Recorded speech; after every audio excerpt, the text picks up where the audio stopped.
My mac and cheese with ham and sour cream recipe is super easy because there's no flour and no roux.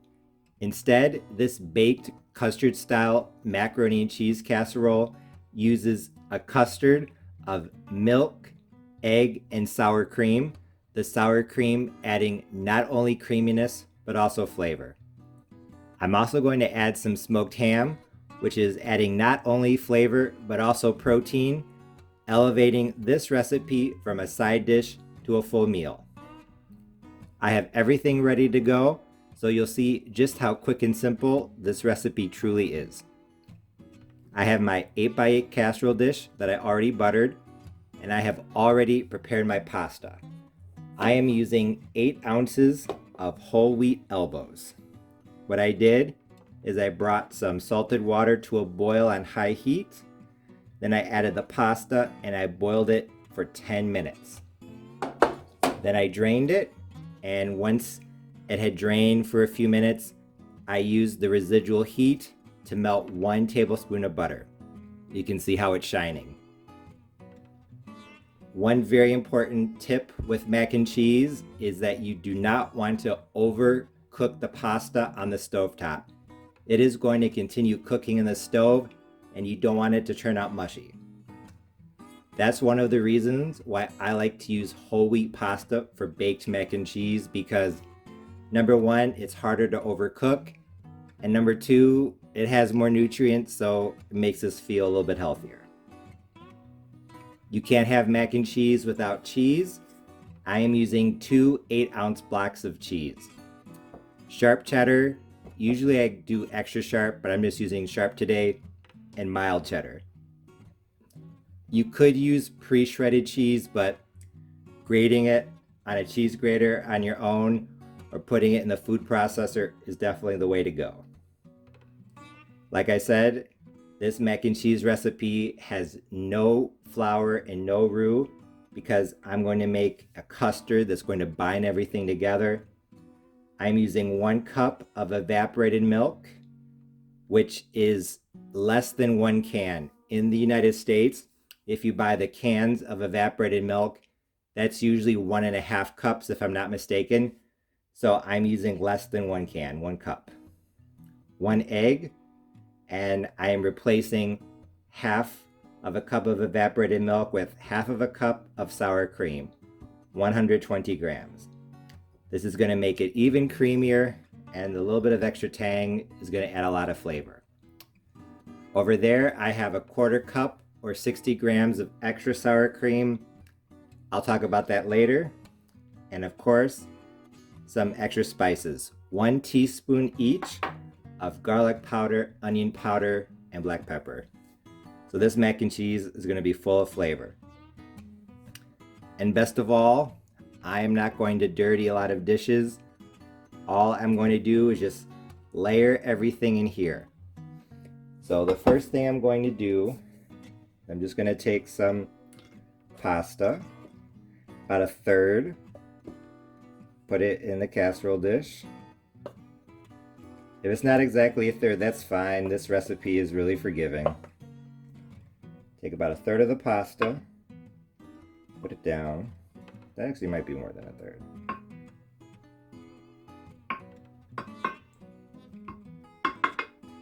See? No need to really get out your scale and measure because it will be fine, trust me.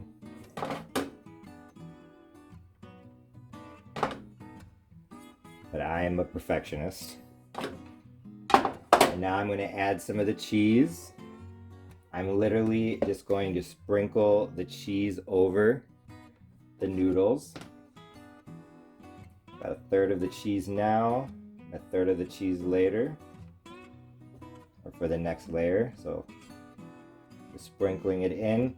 Like I said, I grated my own cheese on my cheese grater. If you buy pre-shredded cheese, it is coated with anti-caking agents so that it doesn't clump up. That makes it not melt as well as freshly grated cheese. So I highly recommend that you buy blocks of cheese and grate them yourself. Some of the ham. 8 ounces of ham. Like I said, this is going to be full of flavor and protein. I might actually mix some of this ham in. I probably should have added the ham with the cheese and with the pasta. I'll just mix it a little bit. But honestly, if you just kept it in layers, I'm sure it would be absolutely fine.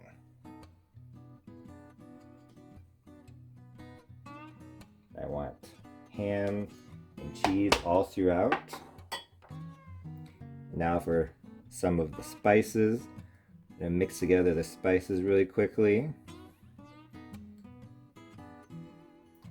Just pour it over like that. Maybe about a third of the spices. This is going to be full of flavor. And I am going to mix together this really quick. My first layer is done. Now I'm going to start on the custard. So I already cracked my egg. I'm just whipping it so that it combines a bit easier. Now for the milk.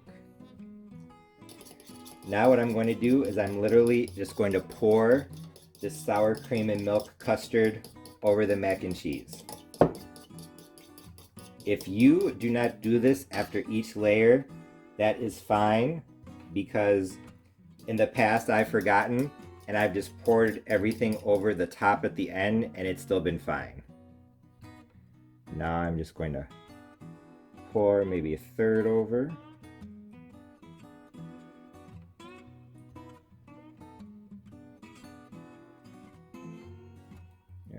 Nice and easy. And now for the next layer. We're just going to take more of the pasta. I'm also going to add some of the ham.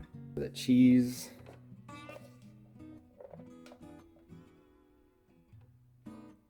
I just finished adding the second layer of cheese, and then I went through and mix everything together.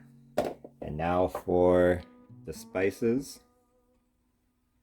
Take my spices, just sprinkle them over like this. And now for more of that sour cream and evaporated milk. If you don't have evaporated milk, I think just regular whole milk would be absolutely fine. Third and final layer. I'm going to add some of the pasta now, some of the elbow macaroni, the ham. This would be great for a holiday, of course, or it would also be great, like I said, using up leftovers. I don't think you can go wrong with this. It's super easy. And like I said, you don't have to make a roux or anything like that, so if you're intimidated by that, this is the perfect mac and cheese recipe for you. All you literally have to do is mix everything together. And here I'm going to add in most of the cheese. I'm going to mix in some of the cheese with the noodles, but then I'm going to make sure I have enough for some cheese on the top. So maybe a quarter of each block. I'm going to make a topping with some sour cream. So here I have the leftover cheese. You can see I would say it's about a quarter of each 8-ounce block.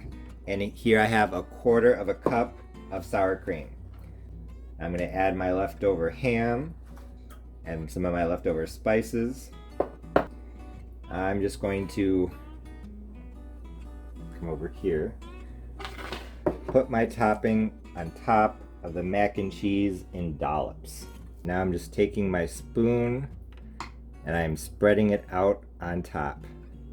See how the bottom's kind of shifting? That's why you do not just want to put this all in one area of the mac and cheese casserole. You want to spread it out in dollops. My ham and sour cream baked mac and cheese is now ready for the oven. This is going to go into a 375-degree oven for, I am guessing, 30 to 35 minutes, maybe longer, but I will let you know. My macaroni and cheese with sour cream has been in the oven at 375 for 35 minutes. I think the edge is browning nicely, but the middle isn't quite as done as I would like. You can still see a few individual shreds of cheese. What I'm going to do is I'm going to take some strips of foil and I'm just going to very lightly put them around the edge. I'm just going to lay them on top like this. I am waiting until now to do this because I think if you did this at the beginning, as the cheese around the edges melted, it would get stuck to the foil. So I think it's probably better to do this towards the end. Now I'm going to put this back in for maybe another 5 or 10 minutes, and I think the middle will be just how I want. My baked mac and cheese with sour cream and ham is now done. It was in uncovered at 375 for 35 minutes. Then I put the foil around the edge and continued baking at 375 for 10 minutes. So it baked for a total of 45 minutes. I was really glad I put foil around the edges because otherwise I think the edges would have burned. The macaroni and cheese casserole looked absolutely incredible and I couldn't wait to dig in. This baked mac and cheese with ham recipe was absolutely delicious, and I think it was the sour cream that put it over the top. This casserole had a ton of cheese, and I really liked the combination of mild and sharp cheddar. And by adding butter to the noodles and a good amount of seasoning, this mac and cheese wasn't bland at all. And in addition to adding protein, the smoked ham added a ton of flavor. I've added smoked ham to other casseroles that I've made on my channel, and I think that it combines really well with cheddar cheese. It adds a complementary flavor in the background that just works so perfectly. I also really liked how sour cream, ham, and cheese work together in other casseroles, and this mac and cheese casserole was no different. The sour cream added a tanginess that complemented the sharpness of the cheddar as well as the smokiness of the ham absolutely perfectly. In addition to the incredible flavor, I also really like the texture. Sometimes macaroni and cheese can be on the dry side, or it can feel like it should have more cheese. But my mac and cheese recipe had neither of those two problems. It was absolutely full of cheese and it wasn't dry at all. I also really liked that the casserole held its shape when cut. Some people like a creamy, roux-based stovetop mac and cheese that doesn't hold its shape when served, but I like this southern custard-style mac and cheese casserole. In addition to being incredibly delicious, I also liked that this mac and cheese with ham recipe was super easy. There is no roux, so you don't have to worry about accidentally burning flour and butter to make a creamy cheese sauce. Instead, all you have to do is get your ingredients together, layer them in the 8x8 casserole dish, mix them together a little bit, and you're done. This was actually my first time adding both ham and sour cream to mac and cheese, so I wasn't sure how it was going to turn out. But I have to say that it was absolutely fantastic. I actually made this mac and cheese recipe twice, and the second time I increased the sour cream to 1 cup and decreased the evaporated milk to half a cup. It was definitely a bit tangier, but not overpowering, and I liked it better. But if you want to err on the side of caution, half a cup of sour cream should be fine. Although I think that this mac and cheese with ham recipe and sour cream turned out absolutely perfectly on the first try, if you want to find a way to improve it, I would say add a little bit more cheese on top. Although 2 8-ounce blocks is plenty, just a little bit more, maybe a quarter of another block, would help to create a thicker cheese layer on top. But honestly, this was perfectly good as it was. If you're looking for a great side dish for Easter, Christmas, Thanksgiving, or you're looking for a mac and cheese casserole recipe that has ham, so it has a lot of protein and it makes it feel like a full meal, not just a side dish, this is the one for you. As always, thanks for watching. See you next time.